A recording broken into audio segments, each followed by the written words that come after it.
Welcome to Prepare For Takeoff. I'm the creator and host, Terry Osiris. We're the podcast dedicated to amplifying Black excellence. Every week, we sit down with a proven professional or rising entrepreneur. And this week, we're sitting down with Jeanette JJ Branch-Walker. Jeanette, what's going on? Hey, what's going on? Thank you for having me. Thanks for giving us some of your time. First off, let me give you all your much deserving flowers virtually. And just wanted to just give our audience an opportunity to just hear your story and unpack, all of the different titles. You're a writer, producer, stunt woman, actress. You're a true Renaissance woman. I appreciate that. Thank you. Absolutely. We go back, I'd say 2+ decades, to say the least. Absolutely. So we're telling our age a little bit, but we met in elementary school. Right. So with all that being said, I know you're a native New Yorker. I believe you're from Queens. So tell me what it was like growing up in Queens. I'm born and raised in Queens. I'm a Jamaica Queens girl. I'm North Side. Shout out. I grew up in a big family. I have 9 brothers. So a gang of sisters. So it's a bunch of us. It was a bunch of us. I grew up in a very crazy, loving home. My mom did her thing with raising her babies. And so, And so at a certain age, I jumped up, I packed up, and I moved to LA. I actually drove to LA when I moved to LA. I packed up everything in the back of my car and hit the road and drove to LA.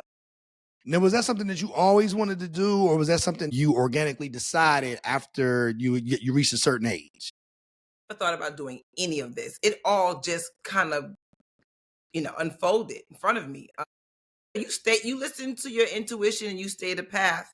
And so these things just, the road opens. And so there's discoveries when you allow life to do that for you. And so I've done things in my life I've never even thought about doing until it was in front of me to actually do. I was acting in New York, taking acting classes. I had a full-time job there. I worked at a hospital. I did all these things in New York. And while I'm taking acting class, and then one day I was like, I want to do it on a bigger scale. I want to do it on a bigger level. And I think I need to move to LA.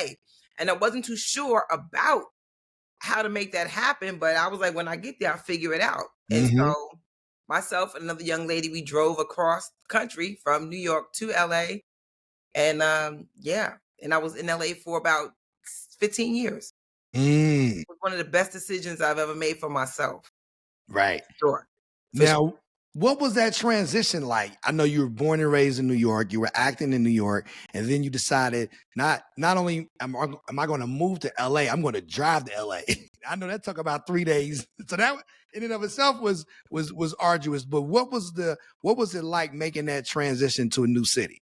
It was definitely eye-opening. If you're not mature, it's going to make you mature really fast. But look, come from New York, you can handle a lot of things outside of New York. New York kind of teaches you how to be able to watch out for yourself and hold your own in certain situations. So New York had prepared me for a lot of things. And so I was ready for it. I went there on a mission. I was focused.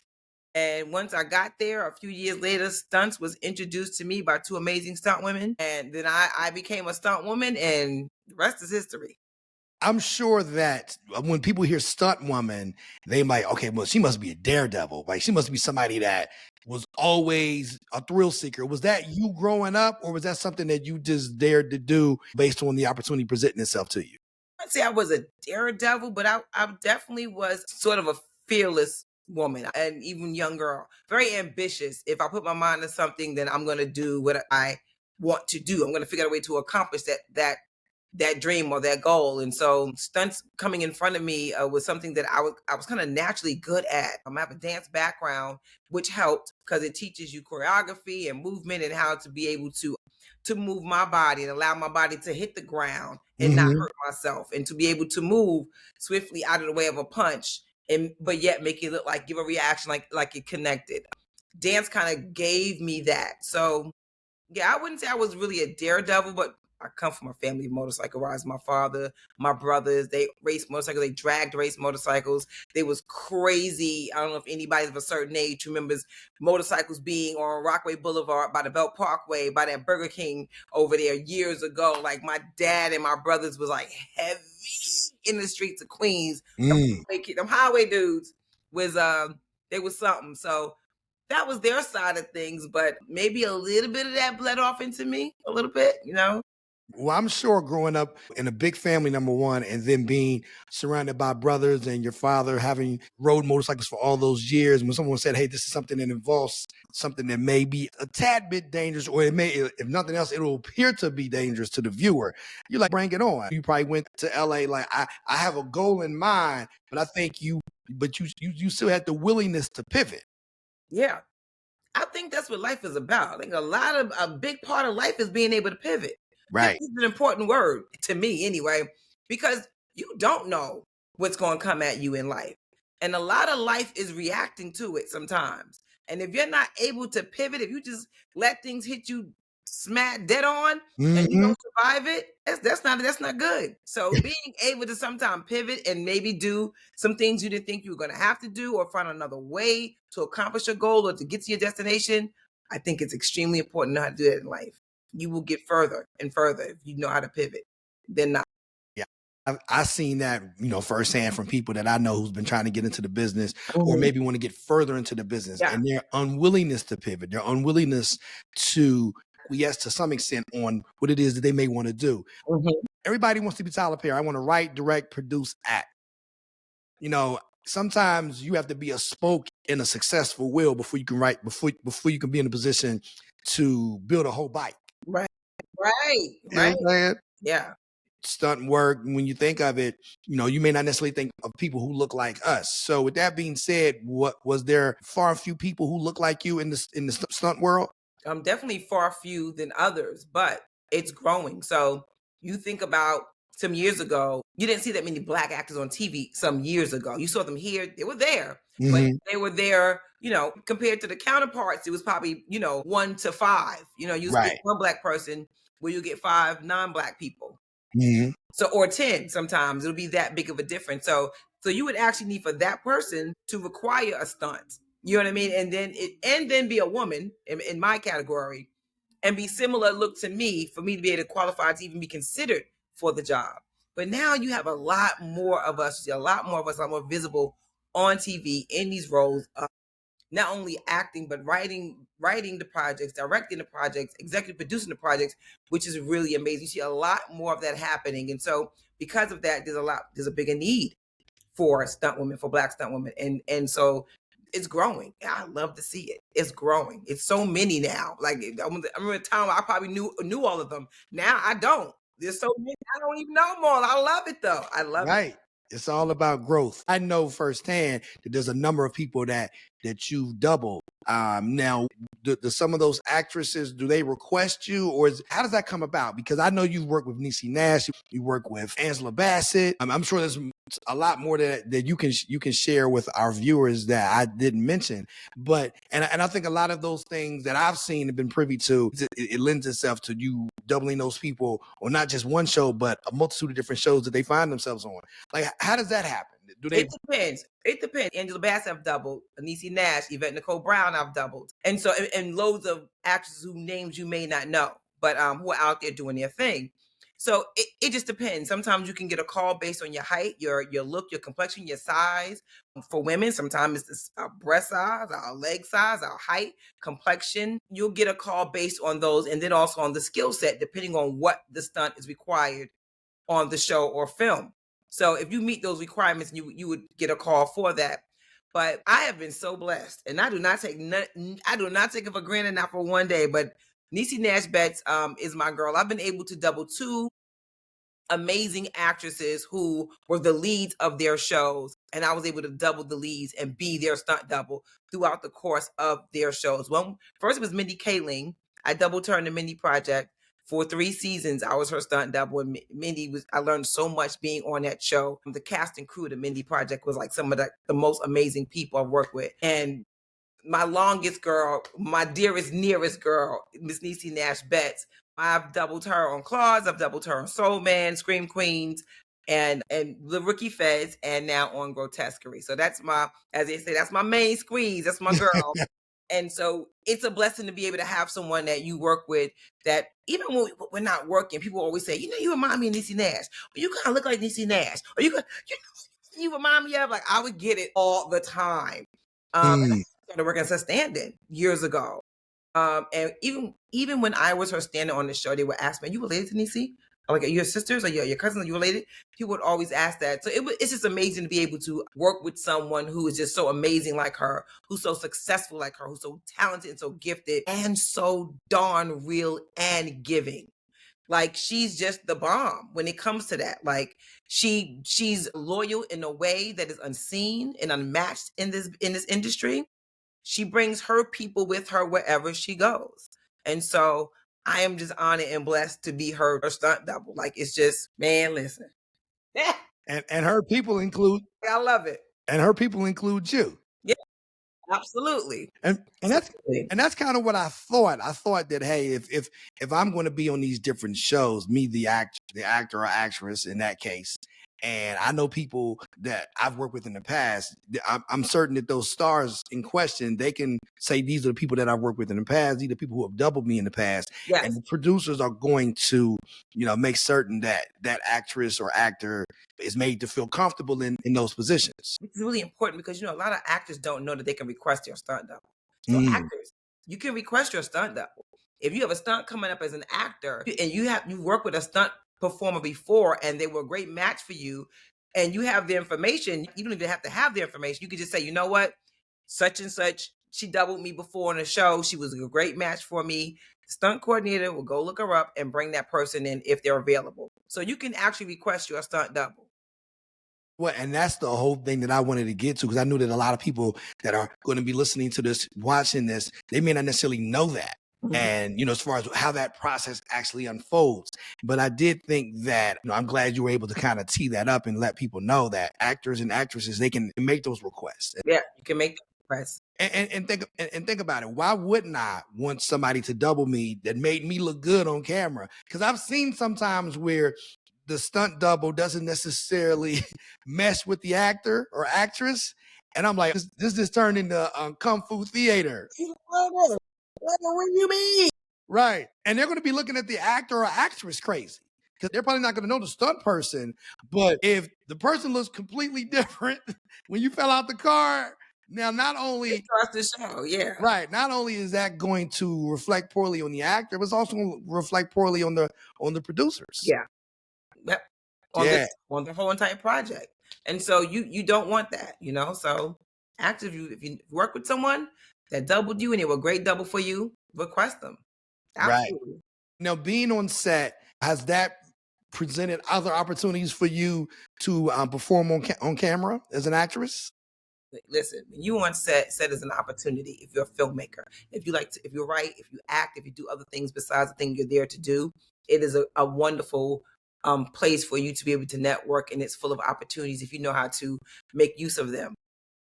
So, when you're there to do a job, you don't want to be there like, well, you don't want to be too obnoxious about it, but you also want to stand on business while you have to do so.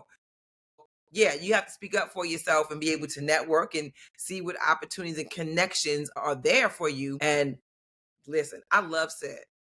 I've worked on I worked on my birthday. If I could work every day on set, I'll be on set every day. Like, I was on holidays on set. I love being on set. And so in this business, actors and people in this business, you're out of work 90% of the time. So when you are at work, you want to be there. There's no other place you want to be. So you feel very blessed to be on a set. So when you're there, it's so many opportunities there. You just got to really know how to find them, but they're there. I mean, you're surrounded by everybody, producers, directors, writers, everybody. So, and I think there's a lot of, intersection, if you will, between sports and entertainment as it relates to you being on the field of play. And when you hear about people on the football field, and they say you got to do anything to make that active roster. You may have been a star linebacker, but you better learn how to do special teams. You better learn how to block. You better learn how to do a number of different things that can make the team better. And then you better learn how to study the people that's on the field, because at some point you may have to transition into coaching or be afforded the opportunity to transition into coaching or scouting or whatever it may be. And I think entertainment is a lot like that. These positions may be difficult to find yourself, in the position of which, but once you're in those positions, you have to make the most of those opportunities. You do. whether you're in the studio, in the music industry, or whether you're on set in film and television. And I think what you mentioned, so matter of factly, being a New Yorker, you have that instinct to just be able to figure it out on the fly and navigate and figure out how to work the room, if you will. And I'm certain that when you're on set, you're like, okay, you know what? I'm in my bag now. Yeah. All while being professional. Like, Right. you don't want to step outside of being professional. You don't want to become a thorn in somebody's side on set, because they'll remember that and won't have you back anymore.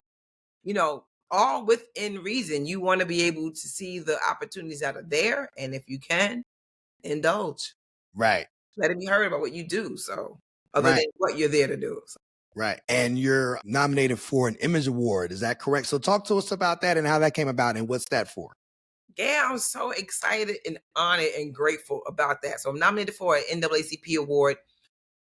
It's for the stunt ensemble. So it's for everyone, all the stunt players, all of us that worked on Grotesquerie for this first season with Niecy Nash. It's a Ryan Murphy show. So if you've ever watched the Ryan Murphy show, then you know, hey, you are in for a treat. And you pay attention, because them shows, baby, you got to pay attention. Like there are those shows will blow your mind the way they unravel. So Grotesquerie is no different from that. It's so good. But myself and another stunt young lady named Amanda, we did an amazing fight scene. Took 3 days to film. We were so excited about this fight scene for these characters to do on this show. I'm trying to talk about it without naming things too specific in case someone hasn't seen it. I don't want to give any spoilers away about who's fighting what and who's fighting who. But it was just so good. We so enjoyed it. And shout out to the whole crew, the whole stunt team over there at Grotesquerie. Yeah, it was an amazing experience. So we are nominated for Image Award. That's great. So now you're an accomplished stunt woman, you're an accomplished actress, and now you're also a writer, producer. So can you talk to us about some of the projects that you have, whether in the can, they're still in development, or things that we may have seen on screen?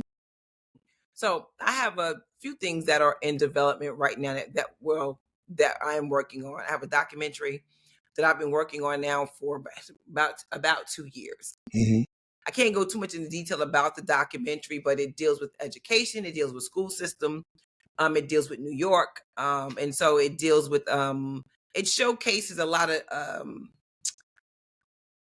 the struggles, I will say, of some of the students that have faced dealing with the school systems.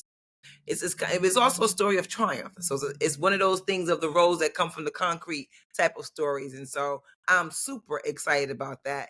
And I always got something going. You know, Right. you already know. Always cooking in the kitchen. Always cooking in the kitchen. So I feel the projects that I'm currently pitching. So we'll see where it all goes. Well, but I'm always writing. I'm never not writing. Absolutely. I think that's how we all are. You know, we're always working. And you said something that I think a lot of if it went over our listeners and viewers' heads, I think it's very important to remind people that 90% of the time, actors and actresses are unemployed. And that 10%, you got to make the most of it. Mm-hmm. And you do that by preparation. Success is when preparation meets opportunity. Yeah, I'm so big on training. If you're an actor, then you should always be in acting class. Even if you're not physically in the class, you can do coaching online with an acting coach from the comfort of your home. During COVID, I trained with a young lady that's in the UK. She's still my acting coach now. She's in the UK, but I met her during COVID, and so I would get up at 4 a.m. so I can meet her time schedule for the UK, so I can have my lessons, my coaching, because you need to keep that muscle strong. It's no joke. Don't use it, you will lose it. Same thing with stunts. Stunts you must train. You have to know what you're doing in stunts, because literally your safety and the safety of others are on the line. It's I can't even stress how important it is to train when it comes to stunts. Yeah. So you always have to work at it. I'm sure you've had this question more than once. Has there been anything that kind of scared you in any of your stunt performances? Like, oh, wow, that was close. I would say probably fire burn. I did a fire burn, full back fire burn, and fire is hot. Mm. Fire is hot. It's hot. It was one of those things where I was wailing my hands around, and I could feel the the tension of that heat, the level of heat that was going past my face was like, This is we real. know that. But Right. like it's a whoo, like Right. it's hot. So, and fire is unforgiving. You mess up with that, you've messed up. Like the scars will show forever. So that Right. kind of had me like, okay, okay. Check that one off the box. Don't necessarily need to go down that road again. Stunt performer, everybody doesn't have to do everything. Just what Right. you do it well. Right. You don't have to do everything. Just let somebody else do that job if that's Right. but what you do it well. That's it. But you don't have to do everything. If somebody else wants to set themselves on fire, we want everybody to work. So that could be what she does. You gotta be fair. Right. Fair. Be fair. Yes, go. Let somebody else. I don't want that smoke for real. Right. For real. For real. Yeah. That kind of scared me. But you have a professional team around, you have fire safety crew around, you have people around in place to make sure that things go the right way and that you are safe. But still, life is life and things happen. So you just always be careful. Yeah. Always Yeah, I can imagine. I mean, because you hear tell of some of the stories, and I know there was an incident, I believe, with Alec Baldwin, and somebody perished as a result of something that went awry. So it's no different than if you're doing military exercises. Things can go wrong. There's enough safety precautions that are in place to ensure that they don't go wrong, but there is a such thing as human error. So you have to be very mindful of that. human error. Have to be very mindful of that. And so you got to take care of yourself. So the more training you do, the more you know, the safer you will be and the safer those around you will be when it comes to stunts. So I have students, I talk to my students about that all the time. There's no way around that. There's no way around the training. I understand that you grew up and you've been doing martial arts all your life. That's great. That means you're going to be a great fighter. But until you know how to execute that on set, the way that they need you to do it on set and keep everyone safe, you're just a great martial artist. You may not be a great stunt performer yet. But you have to learn how it goes down on set and what's expected of you on set and what they need you to do and how to do it on set. You know what I mean? So there's still a difference. It's great and extremely beneficial to have that background, but it still has to translate over. Right. As far as teaching those who are trying to get into the game, I understand you have a website that's full of resources and full of the ability to access people such as yourself. So can you talk us through what that website consists of and some of the great resources that people who are looking to get into the business can find on there? Absolutely. So people DM me all the time asking me how to get into the business, how to become a stunt performer, become a stunt man, stunt woman, or how to start acting, or either for themselves or for their children or for someone in their family. And I spent a lot of time sending out information through DMs, helping people. For years, I've done it. And so now I just come to a point where there's an easier way that I can give everyone all the information that they need as they need it. Because what I learned that in this business, when you help someone to get to one step, when they get to the next step, they may have another roadblock at that next step. And so they're going to have questions again on what to do there. So Right. just create a place where everything is in one and each step you take, you can be guided. And I'm right along with you for the whole entire ride. I do Zooms with my students every month. So any challenges that they run into, they can bring it right back to the Zoom. And they know they're going to bring it back to me again and say, hey, this happened. What do I do now? Or this is the response I got. What should I do? And we'll figure out what their next step should be that's going to help move them forward. So we do it every single month for stunts and for acting. And so it's been going great. And I'm excited to do it as my way of being able to help people get started in this business, because I know the business to get started as an actor, that just seems so intimidating. As a stunt performer, a stunt man, a stunt woman, it's like, what?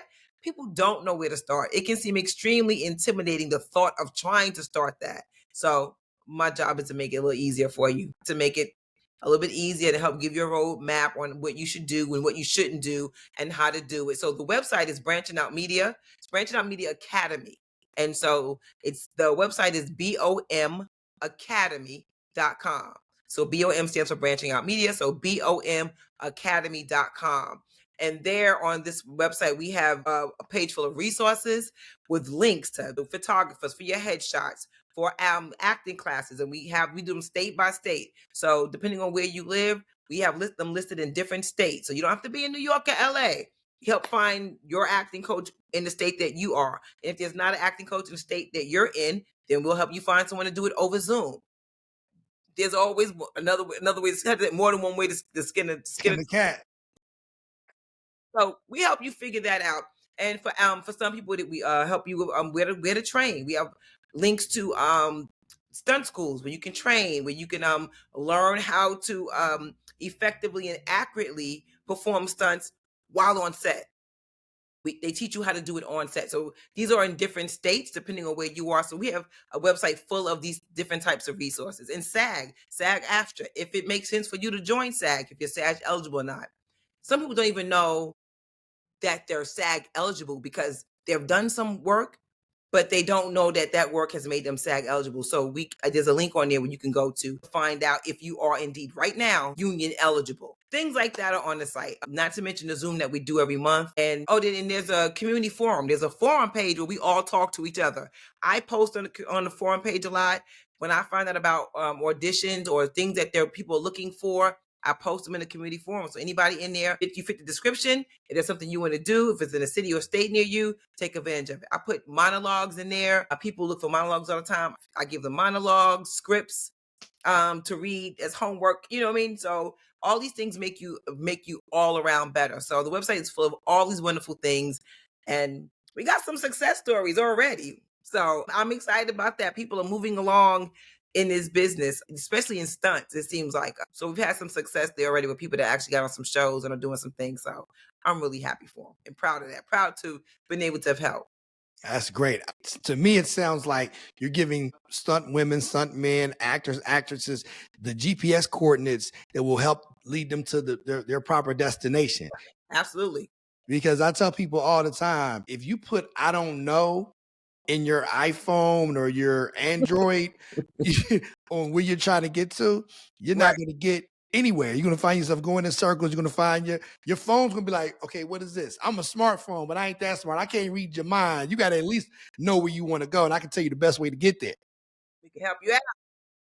And sometimes it takes, just like on your iPhone, it may show you 5 different ways to get to a destination. Right. And you figure out, well, based on what my situation is, whether it's, hey, I want to figure out a way in New York. How can I bypass that toll? Or how can I do this? How can I do that? So maybe this route's better for me than this route, or maybe mass transit, whatever the case may be. And I think professionally, it's the same way. And one of the things you touched on, and I'm glad you did, you don't necessarily have to live in New York, LA, and even Atlanta. Atlanta is a huge hub for people who look like us, who are in the film and television industry. Huge. And you can be in Ohio. They may be shooting a movie in Ohio. You can be in Louisiana, wherever. This business is forever changing. It is changing all the time. And so you used to have to be in New York if you wanted to do theater and film, and you had to be in LA if you wanted to do TV shows. It was just rules, and those were some of the rules. It used to be a rule if you wanted to be a stunt performer, then you really couldn't act.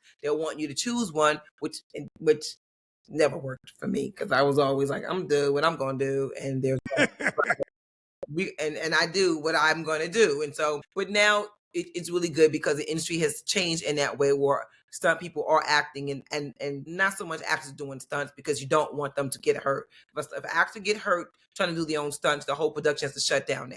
So it's not worth it financially for the production to allow, especially a name actor, to do their own stunt. So let your stunt person come in and do what they do and make you look good. It's their job, so let them do that. But a lot of stunt people now are acting a lot more roles are calling for stunt performers that can act, because they'll have shows with just 1 or 2 lines, and then you get punched in the face and you fall, or it's like, or you're running through the spot with a big gun, and it's like you're running and you're like, watch out, and you hit. Whatever it is, they want you to be able to do the stunt and do the 1 or 2 lines. So they'll look for stunt people that can act. I always tell my students, a lot of them that do stunts don't want to act. I don't want to act. I don't want to. I said, listen, I hear you and I respect you.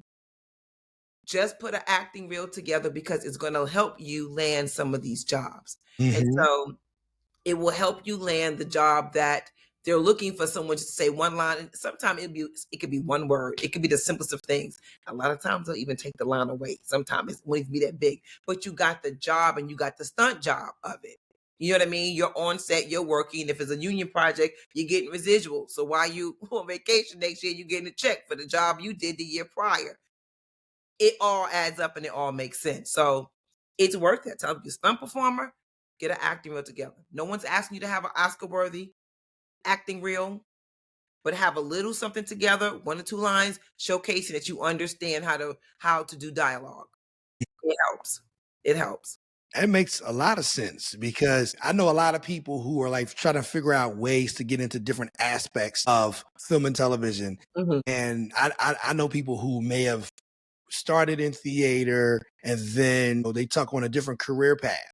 Right. And now I'm going to humbly say we're of a certain age. Right. Right. And, we have people that may have had other career professions and now they may want to kind of go back to what they always seem to be their first love. Right. And a lot of people, when you think of that, well, maybe I'll start doing some extra work. But I don't know if anybody has thought to do something beyond that. So with that being said, is there like I guess if you can do it, it doesn't matter the age, but let's say you're someone of a certain age and you want to do some stunt work and kind of get your feet wet in that regard. Would that be something that would be difficult to transition into if you don't necessarily have a stunt background? Let's say if you're of a person, let's say if you're in your 40s and you're like, you know what? I was a cop for the NYPD for 20 some years. I'm this active person. I used to do raids and warrants or whatever. So I don't mind running around, but I've never done it on camera. But maybe I want to do something in my second act. Is that something that they could explore? Absolutely. Absolutely. I encourage it. But I encourage them to go to train. And this is where when you go into the right stunt gym, it's going to teach you. It'll teach you and it'll show you. As I said, as my mama said, it will learn you. It'll learn you something. It's going to learn you what you can and cannot do. That's what it'll do. And that's a safe place to learn that in. It's training at a stunt gym. So, and what I mean by that, if you go to a stunt gym and you're working on fights, so you're working on choreography, you're working with other stunt people. They're showing you, they're choreographing a fight for you, or they're doing weapons. They're throwing a bat at you and showing you how to duck the bat or how to respond to the bat or which way to fall versus where the camera's going to be. So you learn the camera angles. You're learning these things during that process. And you're going to know if this is for you or not. You'll learn like, yeah, this is I'm good. Like that fire scene. Like I'm good. Or you may learn, right? Or you may learn that this is for you. Mm-hmm. And that you're good. Don't talk yourself out of it. That's what I always say. Go for it. Go know for sure whether or not it's for you. Sometimes you surprise yourself. You can do more than what you thought you could do. But don't let age be a deterrent factor because there are a lot of older stunt people that are still in the game. Some start in their 20s and they're in their 50s. And listen, I've seen someone in their 60s still come to set. They may not hit the ground the way they used to. They may do more driving stuff. Because you can drive at any age. And there's older actors, so they need a double. If their role has a stunt, sure they can get a younger guy and put a gray beard on him and put some gray hair. But if you can come to set and do that and be a lot like him and actually do the stunt, yeah. That's kind of where my thought went. Yeah. Actors, they're of all ages. So their stunt people should be of all ages. And I'm a huge, believer that it's never too late. Yes. Now, because what you don't want to do, you don't want to grow old with regret. Right. And you don't want to be that person that's like, man, I wish I would have done this. I wish I would have done that. Shoulda, coulda. Right. And think about it. And that's a lot to carry as you get older in life. So you want to be able to say, look, whatever gifts God has bestowed on me, I want to explore all of them. All of them. You never know. Despite all of his accomplishments, Quincy Jones didn't do Thriller until he was 50. Right. How old was he? Sam Jackson. Samuel Jackson. But his big roles came later on. Morgan Freeman.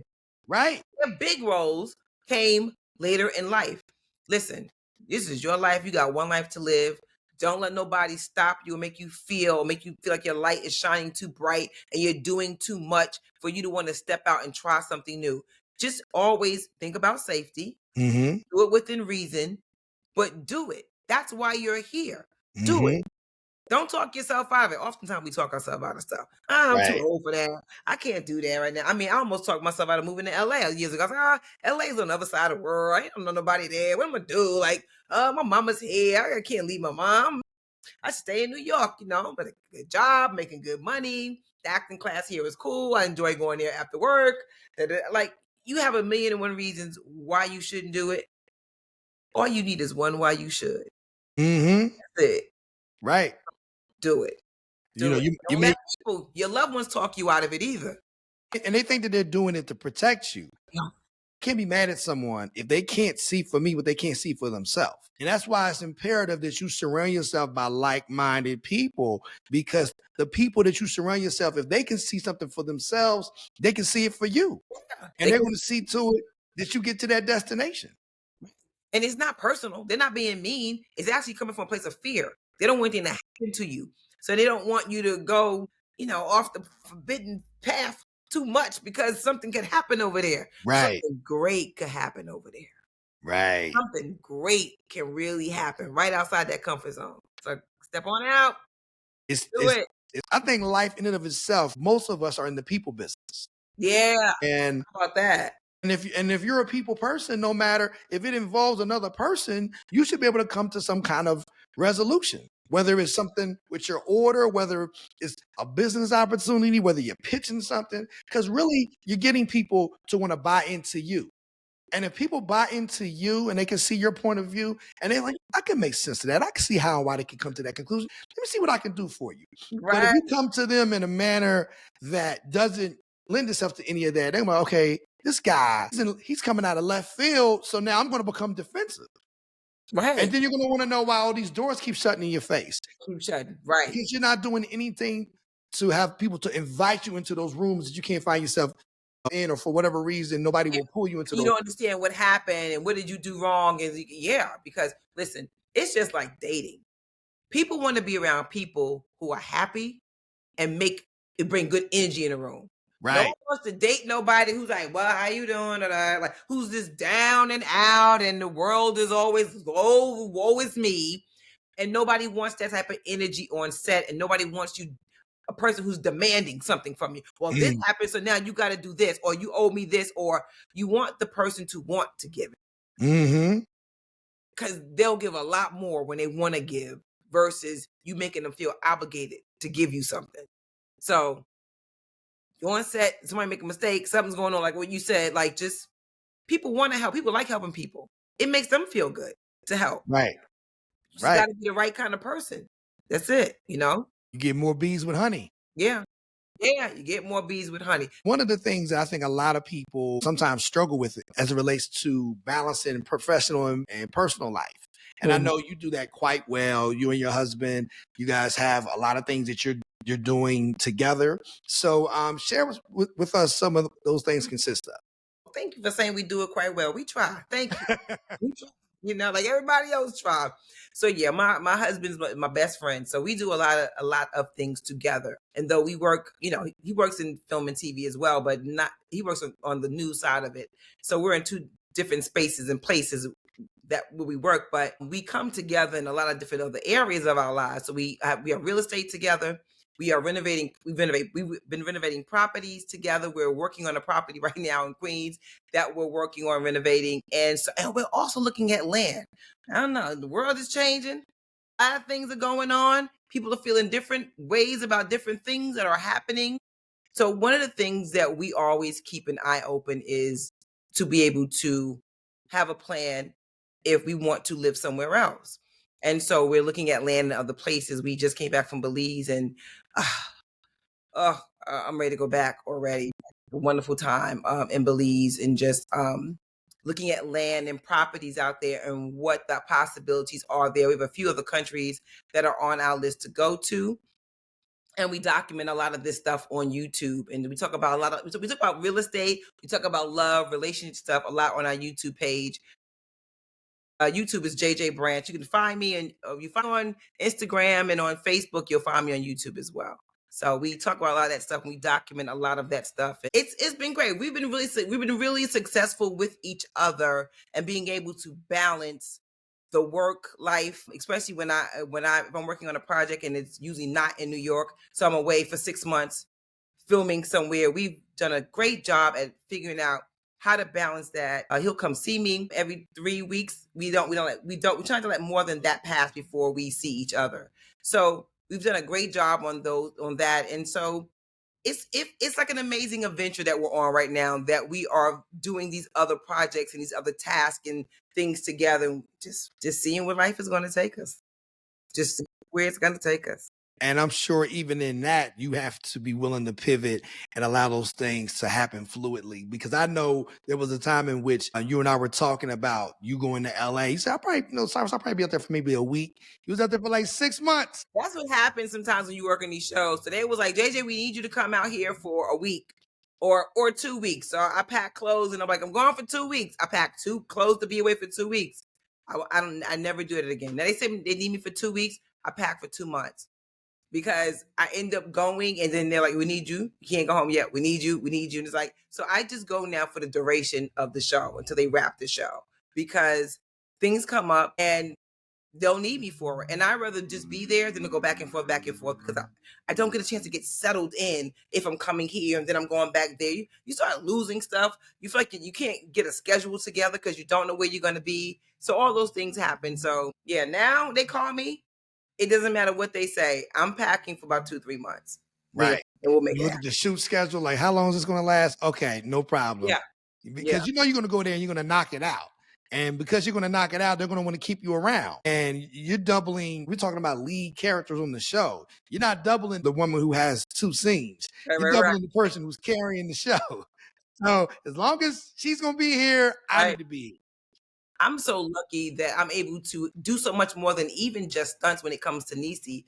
I'm able to help production move things along in a way that's helpful for everyone. And it's really because we match up so good body-wise, physically. When we're dressed alike, we really do look very, very, very similar. So it's really hard for them to really tell us apart in the distance. So it works well with edit, but the editor loves it. They'd be like, oh my God, you can't tell the difference. You can just cut, which is great. So it helps move things along. And unfortunately, one year we worked on Claws, the last season of Claws, she broke her ankle. And so they had to figure out, do they shut down the show, or do they try to figure out how to continue this and close the show out? But she could not walk, like broken in 2 places. Like a broken ankle is not a game. Yeah, that's serious. Listen, it's not a game. But my girl's a trooper. She ended up having surgery on a Thursday, and she was back on set on that Monday. But she was on crutches and in a cast that came up above her knee. So she could not walk. So I did all the walking for her. So she would do a scene and she would say lines and she would go, like, she walked away, and that was it. And then I would come in and I would get the walk, and then when we walk off, it'll be me walking off and doing all the walking stuff plus the stunts and all those things like that. So that's a blessing to be able to do all those things. So, you look that much like someone, production will find other ways to utilize it and use you, which is good. It helps. And you guys have a genuine bond. Yeah, that's my and I think that's imperative that people understand and realize, like, you have to try to build these connections regardless of what industry you're in, whether you're in film, television, music, or whether you're in finance. You have to build bonds with people that make them want to invest in you, pour into you. Yeah. And one of the things you said earlier, and I so agree with you, whether you're talking about an interpersonal relationship you may have with a spouse, is no different than a relationship that you'll have with somebody in your profession. People want to be around people that are like-minded and who are a joy to be around. Nobody wants to be around Debbie Downers. Nobody wants to be around, oh my goodness, here this guy comes, it's gloom and gloom every day of the week. Who wants to be around that? You want to be able to surround yourself by force multipliers, people that are going to make the room brighter, not dimmer. Right. You want someone who's going to come in and lift the energy up, because when you're on set, you on set 12 hours a day. Way more than that sometimes. You do not want to have yourself locked up on set with somebody who has really heavy energy for that long. Production doesn't want it. It's already a high intense place. Right.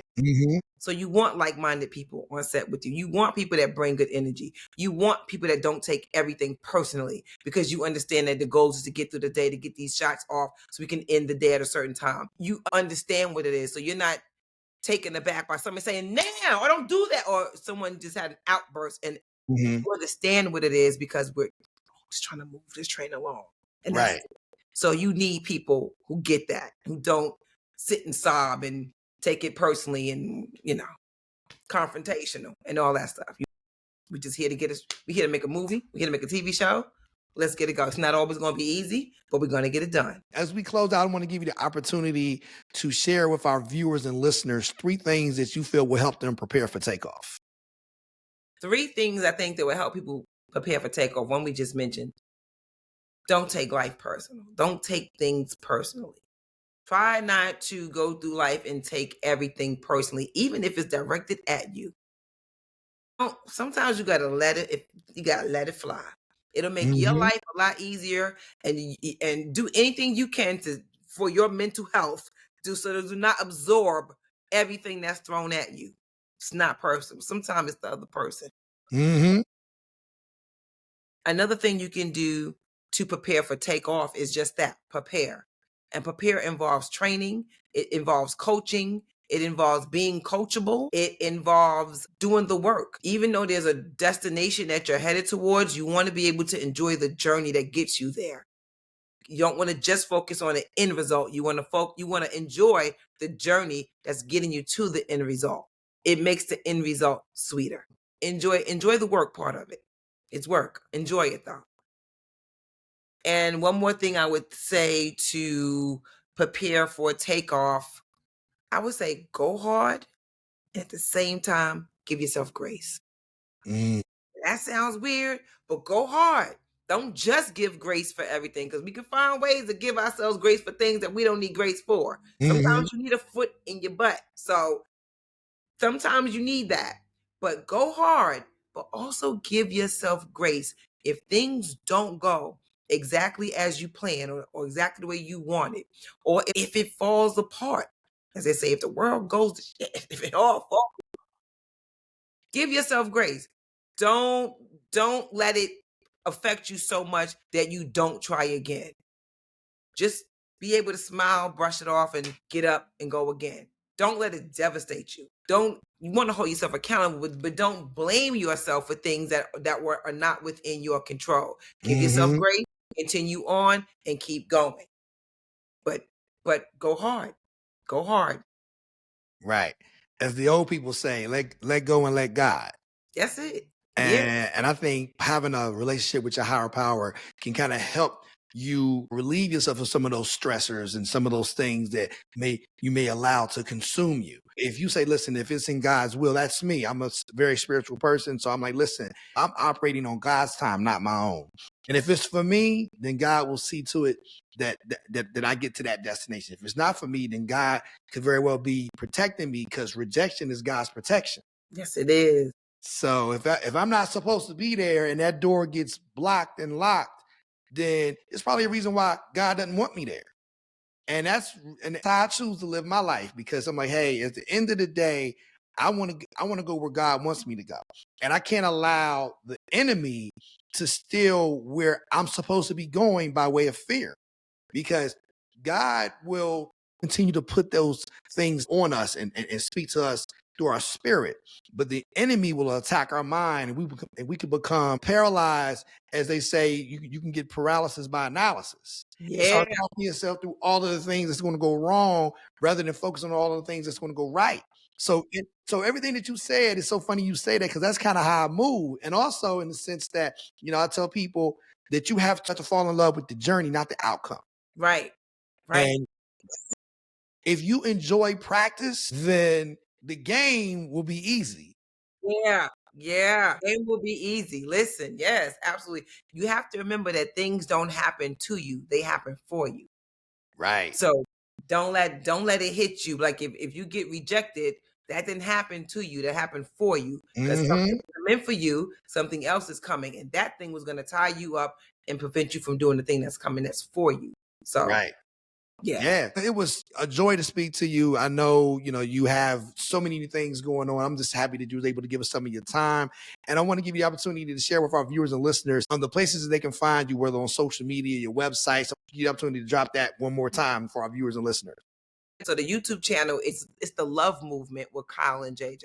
The YouTube, my husband and I, we do a little bit. We talk about love, relationships, chasing your dreams. We talk about real estate, acquiring land, and we talk about a little bit of everything. So, and I talk about my acting and my stunt work is on there too. So it's the Love Movement with Kyle and JJ on YouTube. They can find me on Instagram at JJ Branch. They can find you need help getting into the business, acting, stunt. You want to become a stunt man, a stunt woman. You become an actor for yourself, for your children. Listen, let me just say this. Don't think for 2 seconds that you're too young or too old, too big, too small, too any of that to get started in the game as an actor or a stunt performer. You see actors on TV come in all shapes, sizes, and colors, right? Mm-hmm. They're out there doing it. You can do it. So don't for a second think that it's past you. It's not. You listen to this. It's for you. That's why you're hearing this. So you can go to bomacademy.com. That's my website. You can find me on Instagram, JJ Branch, or you can find the Academy's Instagram page at Branching Out Media.